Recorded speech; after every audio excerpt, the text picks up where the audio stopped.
Hello creative minds, welcome to another project where I'll be showing you how to make this beautiful shipped dress that you see here. This was made with an Ankara print and an Aso-Oke. If you're interested in learning how to make this, then please watch this video to the end as I'll be sharing how to do this. Let's get right into the video, guys.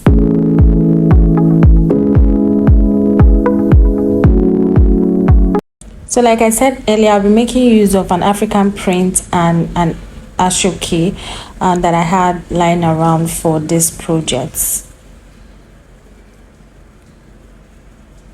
So the first step is to go ahead and fold my fabric into 4 because I'm going to be cutting the front and the back together.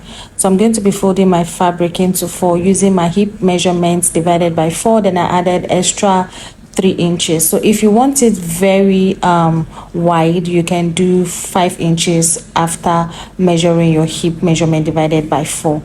So I'm just going to rule my starting point where I'll begin imputing all my measurements from, which is going to serve as a guide.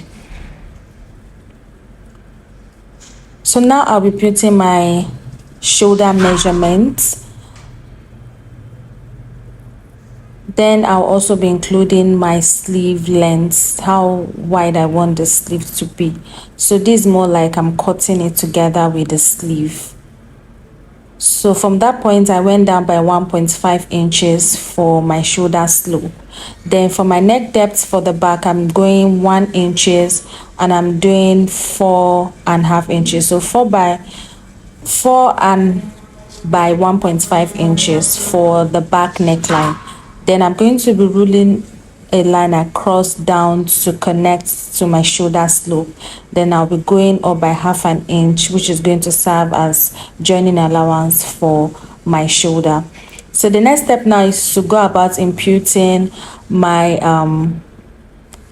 dress length. I'm just going to be marking my bust point and my hip point and then the dress length, which is just going to be serving as a guide to impute my round measurements. So for the length of this gown, I did about 37 inches. Then I included joining allowance for the hemline. So I'm just going to rule a line across just like I did here. Then for the length of my sleeve, so I did 9 inches. So you can do more, you can do less, depends on how you want your sleeve to be free around that area. So I'm just going to draw a straight line across just like I did. So at that point, I'm going to be mapping my round bust measurements. After mapping my round bust measurement, I'm going to be going out by 2 inches for ease.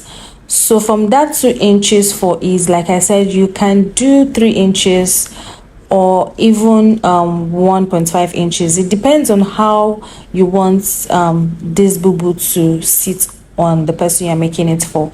Then at my hip point, I also mapped my round hip measurement and then I added 2 inches for ease. Then I'm just going to be connecting all the lines like I'm doing here. Then from my sleeve point, I just curved that area a bit because our armhole is not so straight. So now I'm just including extra 1 inches for my stitching allowance for the side of this dress.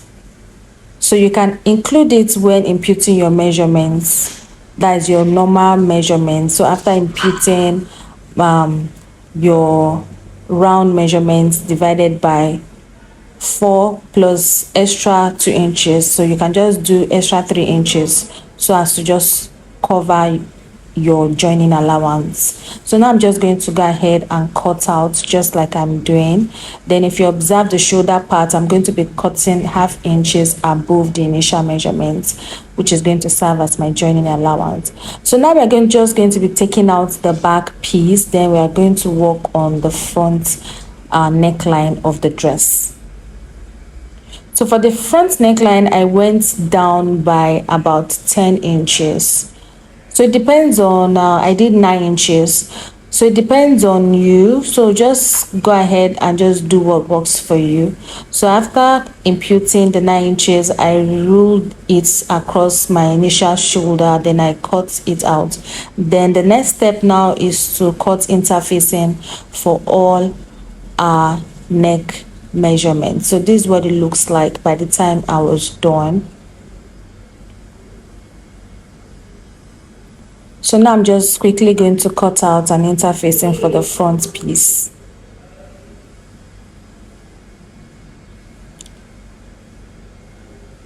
I'm also going to be doing the same for the back pattern, that the back piece of this dress as well. I'll go ahead and cut out an interfacing that I'll be using to turn over the neck. So next now is to go ahead and begin joining our outfit, and the first step is to go ahead and stitch our interfacing just like I'm doing.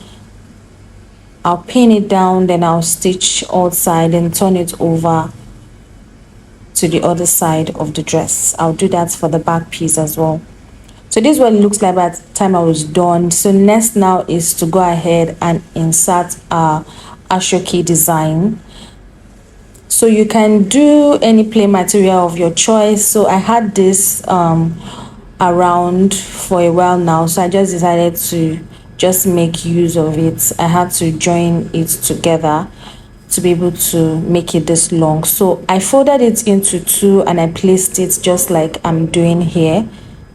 So I'm just going to pin it down so as to ensure that the Aso-Oke sits properly on the V-neck.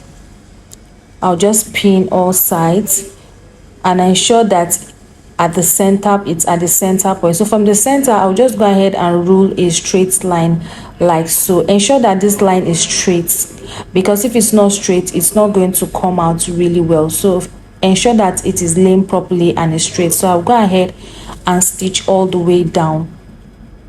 After stitching, I'll just go ahead and cut out the excess. Remember that I folded this Aso-Oke into two before fixing it on the neck depth. So just go ahead and cut it neatly, and be careful not to cut out your dress while doing this.